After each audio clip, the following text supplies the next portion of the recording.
and gentlemen, welcome. This is the second episode, and the official name of the podcast is Beyond the Bricks, Real Estate and Life Lessons. So, I'm the host, Terrence Fiderusu, Realtor at Roller Page, and my wonderful co-host. Go ahead and introduce yourself. My name is O'Dane Harding, also a Realtor at Roller Page. Awesome. So for today, we're going to, talk about a couple topics. We're going to talk about the most common, frequently asked questions that, our clients like to ask us as realtors. And so we're going to give you the whole thought process of clients and the realtor's perspective. O'Dane, feel free if you'd like to add anything to that. Yeah, we're just going to roll with it. We're going to talk about those questions. We're going to talk about the market a little bit, and we'll get into it. Did you want to start off talking about the market first, or did you want to get into it? Let's do the market. Go ahead, man. So right now in the market, these are just for the GTA numbers and for what happened in March. Okay. The average sale price in the GTA was $1,121,615. Wow, exact numbers. Yeah. And it went up actually 1.3% compared to last March. So then you're saying that, for example, last year, was it more like on the rise or was it more flat? It was more flat. But what I'm really trying to say is that when demand is lower compared to the number of listings, so the actual number of sales was less than what happened last year compared to the number of listings that was higher. So we had an increase of listings this year. We had an increase in listings, less sales, but the number that sale price was actually increased. So usually when that happens, the sales price decreases. So it shows that people are getting adjusted to the interest rates right now. Okay. And there's probably bidding wars happening on properties that people do actually like. Okay, so that's economics, supply and demand, 101 right there. Yep. All right, awesome. So do you want me to go ahead and we should start discussing the most commonly asked questions from clients? Absolutely. All right, so the first question that clients typically like to ask, we'll start off, first of all, let me retract my statement. We're going to talk about the commonly asked questions for both the seller perspective and the buyer's perspective. So we're going to start off with the seller's perspective. So sellers, one of the first questions that they usually like to ask us realtors is, how do they like to prepare their home to sell it? So that's a common question. Would you like to share some insights or should I keep going? You keep going. All right. So with sellers, when they ask how they want to prepare their home, they want to know, they want to make sure it's ready for the market because you want to make sure you attract the clientele, the right clientele. So usually as a realtor, what I like to suggest to clients is, we try to keep it as cost efficient as possible because we're not going to tell them to renovate their entire kitchen or basement unless they can afford that. So simple things that you can do. For example, depending on the home and where it's located, let's say if it has grass and the grass hasn't been cut in a while, cut in the grass. Let's say, for example, the front porch, if it needs a nice buff because, the quality of the wood is there, but the presentation sucks. So, buff out the wood. The doors. Usually the doors is another one where if it's chipped or, it just looks old, a nice paint job will do the trick for that. Another one I can think of at the top of my head is the interior of the home. So decluttering the home, that is a big one. So from a seller's perspective, it's their home, right? So it's their sanctuary, their palace. Yeah. But when you want to present that home to the general public, you want to try your very best to keep it as minimalistic as possible. So when you're inviting, potential buyers to view the property, they can envision themselves in that home. So like depersonalizing too, right? Exactly. So, it's, depending on the individual, when you kind of tell them to remove family pictures, they might not be with that program in the beginning, but it's temporary. This is just part of the process to get your home ready to be sold in the market. So as you mentioned, moving photos. I mentioned clutter earlier. So to give you an example, let's say if you have pets in the home, like you have toys for your dogs or a cat, removing that, making sure your living room, the moment a potential client walks into the home, you want to make sure if there's a foyer, it just looks neat. It just looks like they can envision themselves being in that home. Yeah. Another thing too is, believe it or not, sometimes even the shoe rack, I tell clients like, hey, you gotta clean up that shoe rack. It sounds silly, but you're going to notice these things. 100%. If you have a carpet or a rug. Details. The little details, exactly. Yeah. So if you have a carpet or a rug, make sure it's clean. Yeah, because 100%. Again, when a potential buyer is walking in, they're envisioning that this is their potential future home. So by keeping it tidy, neat, The walls. They look at the walls. That's one of the first things. Let me interject there with the tidy and clean. If they come into your house and they see that something is dirty or not kept up to standard, cleanliness standards, they're gonna think, okay, if they didn't keep up with these small things, what else did they not keep up with? How's the furnace? How's the roof? Yes. It's gonna create more problems in their mind. There might not be anything, but in their mind, it's like if they couldn't clean the carpet, maybe they neglected something else. Thank you for that. And that's a valid point right there, because you don't know what's in the mind of these potential buyers. So you want to give, the best way to say it is, you never get a second chance to make a first impression. So you want to make your first impression count. So I'll tell you that one. And that's life and selling your house. Of course. You know, you put your best foot forward. It's like when you're going for, you know, before you become an entrepreneur, or if you're working a 9 to 5, when you want to get a job, you're going to present yourself the best way possible, because you know you have competition. Yeah. Whether you got to wear a suit and tie, have that clean haircut, or have your hair done right, you know, you're going to make sure the way people perceive you is up with the utmost respect. So presentation is key. This also applies to both real estate and life. So now, did you want to add any more points to the first, commonly asked question, or should I proceed to the next one? Yeah, I want to add one thing is, when you're selling your house, if you live there especially, because for investors it's a little bit different, but if you lived in the home and it's your actual home, you grew your family there, for you, it's family, it's my home. For somebody else, it's a product. It's like test driving a car. They're gonna come in, they're gonna take a look. So you really have to put yourself in a mindset that this is a product I'm selling.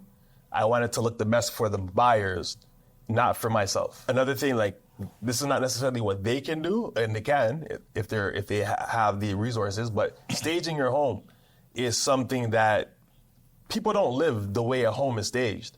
But when people walk in, the buyers walk in, it makes them feel like, this is a nice space. I can see myself living like this. But for majority of the people, they don't live like that. So you're just preparing your home like a product so that somebody takes a bite and submits an offer and giving you the best price that you can get as a seller. That's wonderful. That's actually very, very accurate. Well said. I just want to add one more thing to that before we move on to the next point. That just came to mind, actually. It's not really a commonly asked question, but it's just like a little tip when it comes to, let's say, open houses, or, you know, tied to presenting your home to potential buyers when you're conducting open houses or, you know, showings. What I always like to tell my clients, it sounds pretty cliche, but, you know, again, like those Febreze air fresheners. Yeah. Because scent is a key thing. Yeah. So, you know, if your home has that wonderful, pleasant aroma, that could also help encourage buyers to see themselves living in that home. So it's the senses, right? The scent, the touch. If you open a door in the house and it's wobbly, it's not secure the way it should be, again, it's another red flag to potential buyers. Mm-hmm. So that's scent, touch, sight is what they see, obviously. Yes. Hearing, to your point with the open houses, if you have music in the background, that could elicit some kind of emotion, right? This is true. Play some jazz. Yeah. Obviously, they're not tasting your house. They're not going to lick your counters or anything like that. So for the right price, I will lick the couch. I'm just kidding. I'm just kidding. No Diddy. No Diddy. Hilarious. All right. So we'll move on to the next point. So the next point is that, you know, seller, clients would like to ask, should you get a home inspection? It depends. I mean, it's good to know what's happening with your home. At the same time, if you're not willing to address the concerns, and they'll be addressed either way. Like if things pop up, either you address them prior to the home going on the market so you can let buyers know, hey, these are the issues that we had with the house, we addressed them. If not, if the buyer's gonna do their own home inspection and find things, they're going to either ask for rebates on the price, which may cost more than it will cost you to fix the issues. Mm-hmm. They may specify who they want to fix those items if you agree to the offer that you receive. So, okay, that's good. So I want to also add on what you just said, O'Dane. I think it is a good idea. Yeah. Because it gives you negotiation power in the sense where when it comes to buyers, when they see that the home inspection is done and it's recent, Yeah. it creates confidence in the property, right? I think it creates confidence if the home is in good shape. Well, like, as you said earlier, it depends on the situation. But yeah, the home's in good shape. Yeah. They go, here, Mr. Buyer, in your face, look at this. Yeah, it's clean. You have nothing to worry about. You can demand a better price for your property. Yeah. Also, what it does is, so it creates confidence, like you were saying. Yep. It also eliminates one of the potential conditions in the offer. They don't have to put in a buyer inspection. And mind you, as a buyer agent, I tell my clients to get their own home inspection, and if not, then it's up to you. Always. But if one is there as representing the seller, we're gonna push the fact that, hey, you don't need to add that condition. So we'll get less conditions in the offers that we receive. And that speeds up the process of closing a deal. There you go. A realtor's favorite words. Closed deal, done deal. Seller's favorite word too, right? Oh, of course. Highest price, fastest time. Agreed. That was good. I'm going to steal that one. That was good. So now I'll move on to the next question, unless if you have another point.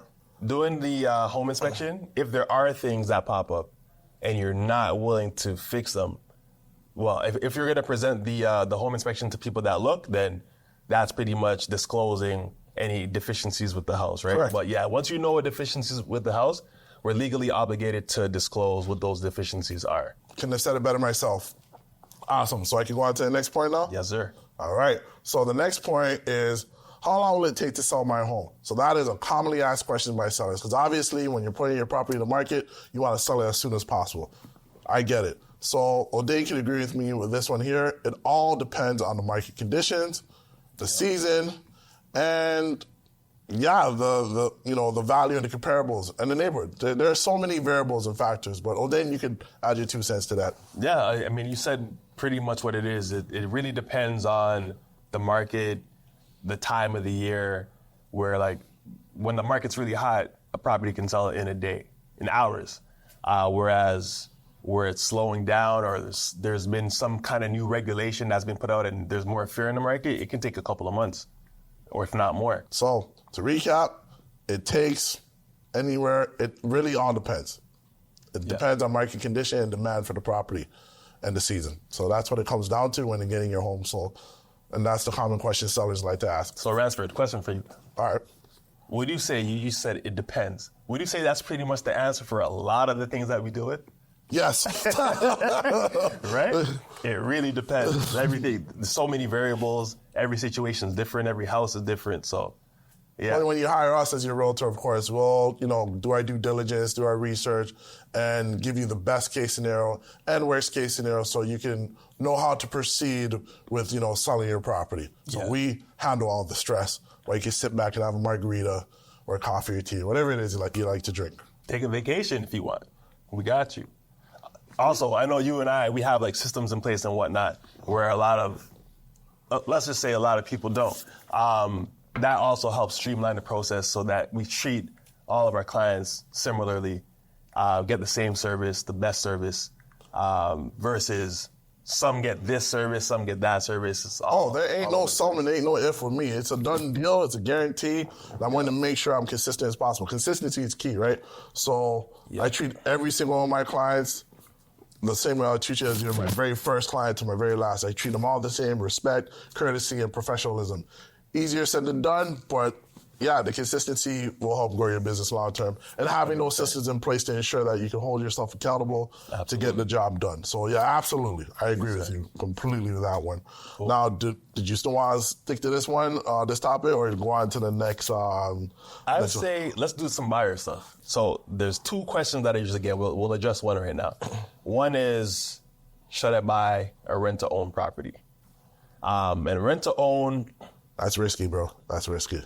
I agree. It's very risky. There's the way it's done, from my understanding, and not every rent-to-own investor does things similarly. But it can be predatory because in a lot of cases, the rent-to-own investor, they purchase the property for the buyer or the renter who's going to become the owner in the future, and the rent that they charge is market rent plus a certain amount. It could be an additional $500 a month. It could be an additional $300. It could be an And that additional goes towards the $1,000. deposit to own the home. That goes to But on average, because I don't really do rent a home, so if you may enlighten me here, if it's once you agree upon the principal amount that's going to be added to the rent, what is the time frame for the rental? Is it like a year, 2 years, or is that negotiable? Because of that, I don't. That's negotiable. From what I've heard, 3 to 5 years. And I've never practiced in rent to own either. Okay, 3 to 5. 3 to 5 years. And the price that you're going to purchase the property at is already established in the beginning. Okay. All right. So let's say the house is worth $500,000 today. In 5 years' time, you're paying $680. Now there's a risk because in that time we don't know what's going to happen in the market. The house could be worth $750 and you're winning when you purchase. Okay. Or it could be worth $650. Right? So it really all depends. It really all depends. Market conditions. Market conditions. Okay. On top of that, the deposits that you make, some contracts have it that if you do not close on that property, so let's say the property loses value, it doesn't make sense to buy it at the $680 because it's worth $630.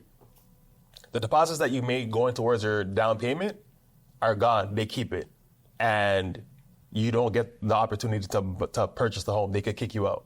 So if I may, wouldn't it be better to just do resale or pre-con? People do it because of their situation. Maybe they don't have the down payment, the full down payment for a house ready. Maybe But that's where pre-con comes in, though, if you don't have the full down payment, right? You can stretch it out. Right. Yeah. Yeah.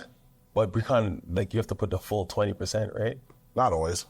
A lot of times. Not now. In times like now, there's a whole lot of incentives with pre-con. Yes. And the deposit structure is extended for 3 years sometimes. But Okay. general markets, yeah. Gotcha. But the only way to really win is if the market takes off like it has in the past, and the negotiated price that you purchase for is lower than what the current market value is. But for me, I think rent to own is a big risk. Yeah. All right, so you mentioned that you had 2 questions with regards to the buyer side of frequently asked questions. So that was the first one. What was your second question? The second one was foreclosures. Foreclosures? Okay. From my mother to my best friends to anybody, it's like foreclosures because we are so inundated with all these commercials that we get from the U.S., all these infomercials. Hey, buy this package, you're going to learn how to buy foreclosures, houses, pennies on the dollar, houses for $20,000, $30,000. And it's not the case in Ontario because in Ontario, I can't quote the exact law, but when you're going through the foreclosure process or the power of sale process, the lender is obligated to sell the property for market value or try to attain market value. So, for example, in the States, if the bank is owed $400,000 and the house is worth $1 million, they just need to sell it for $400,000 plus whatever fees they may have incurred to go through the foreclosure process. Once they're paid that, they're good. They wash their hands of the property. The person who owned the house, they lose everything. Remember, you said that's the States, but what about Canada, Ontario? Yes, in Ontario, if the same situation happened, the house is worth $1 million and the bank is owed $400,000 plus, say, $50,000 in fees, then they would have to try to sell the house for $1 million. They'll take back their $450,000 and they would remit the $550,000 that's left over to the person who owned the house. So then they won't get paid out, essentially. Yes. All right. Just want to make sure because you got to be clear for the listeners and viewers. 100%. All right, awesome. So the next question I was going to ask is that I'm sure any realtor frequently gets, what's the first step in buying a home? First step in buying a home. I can go real granular. I would say do research.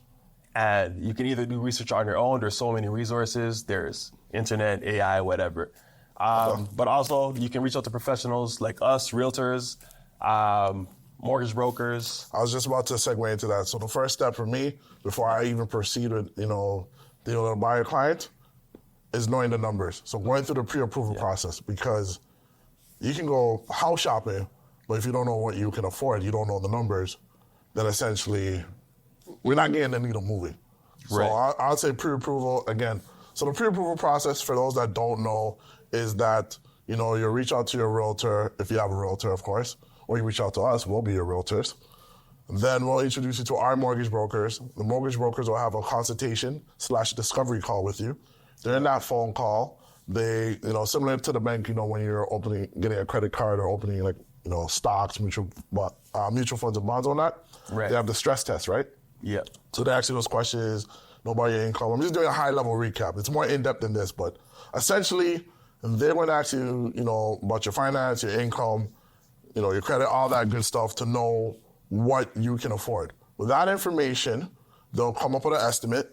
And then from that point, as a buyer client or potential buyer client, the mortgage broker is going to ask if you want to pursue the pre-approval process because they're going to pull up your credit report. They pull up your history. Right. Once they pull up your history, and then once the numbers are accurate, because remember, they give you an estimate at first with the questionnaires that they ask you. Right. Once they do their due diligence and they have the accurate numbers, Yeah. The mortgage broker will then communicate with your realtor, which is us, if you want, can be us. Then we know the numbers. So let's say, theoretically, you're approved for $750,000. Now we know the numbers, we know what you're working with, so we can go house shopping because you want to ensure that you set expectations. You don't want to overpromise and underdeliver because, you don't want to tell a client, oh, you can get a house for $1 million. Oh, I know a mortgage broker that'll get you those numbers. And then realistically, you're only approved for the $750,000, as I said. Right. Nowhere near your budget. So now you're leaving a bad taste in the client's mouth and you didn't set the expectations. So I thought I'd share that with you. Some realtors, they'll actually go and show them. And then when they get their numbers back and it's like you're approved for 750 or 8, all those homes that you looked at that you were getting excited for and that you want, you have to now downgrade your lifestyle essentially in your mind and settle for something much less or further out. In life, preparation is key. So this is both for real estate, making sure our clients are prepared for the task at hand and doing their due diligence, whether they're sellers or buyers. In life, the way you present yourself, being, putting your best foot forward, it is, it opens doors for you. It also shows that you are a person that respects themselves and people can see that. So presentation is key in that aspect. We also talked about gratitude, law of attraction. Yeah. And that ties into mindset. Yes. So, having the right mindset, believing you can achieve and making your thoughts into reality. So that's really good. And I would like to add on to that, for me, having a thought process, knowing what you can and can't do is good, but I like to say this, actions equals results.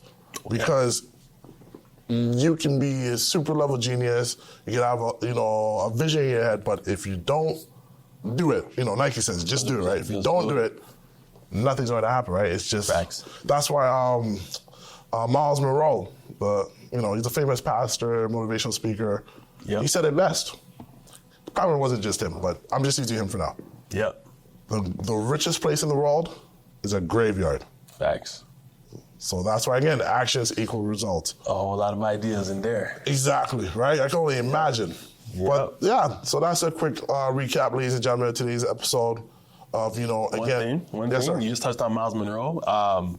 Because he's a pastor, I'm just going to say the law of attraction or the gratitude, it doesn't necessarily have to be some well thought out process. It could just be you praying for the things that you want. If you're religious and you pray, try to stop thinking about all the bad in your life and just think about the good stuff or think about the things that you actually want to happen and just keep your focus there. And then, of course, taking action. I'm a firm believer in the action part. I do agree with you. Not trying to downplay what you said. It's valid. I agree. But action. Because there's a lot of people that say they want to do something. What are you thinking about?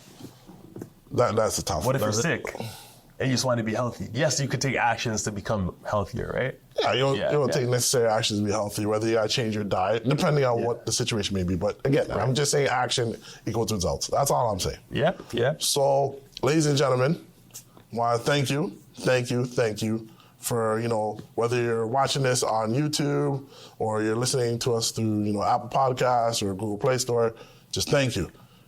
I also want to say, tell a friend to tell a friend to tell a friend to tell a friend to tell a friend. Shit, tell your whole family. Tell people you don't know. I don't care. World. Tell somebody. Post this. It helps a great deal. It will increase our reach, and it also keep me motivated to keep doing this because it shows us that we're providing value. And our end goal is to provide value to the listeners and watchers. And subscribe. Subscribe. Like and subscribe. My daughter always says, like and subscribe. Like and subscribe. It costs you nothing, but it means the world to us. 100%. And also, I'll like to put our handles. So I'm going to tell you my Instagram handle real quickly. It's Rads for the Wusu. Pretty simple. First and last name. Spelled RANSFORD. The last name, instead of an O, use the number 0, WUSU. So that's my Instagram handle. And for yourself? My Instagram handle is the _Dapper Realtor. So THE_DAPPEREALTOR. All right. Thanks, Ladain. And for the viewers and listeners, till next time. Peace. Peace.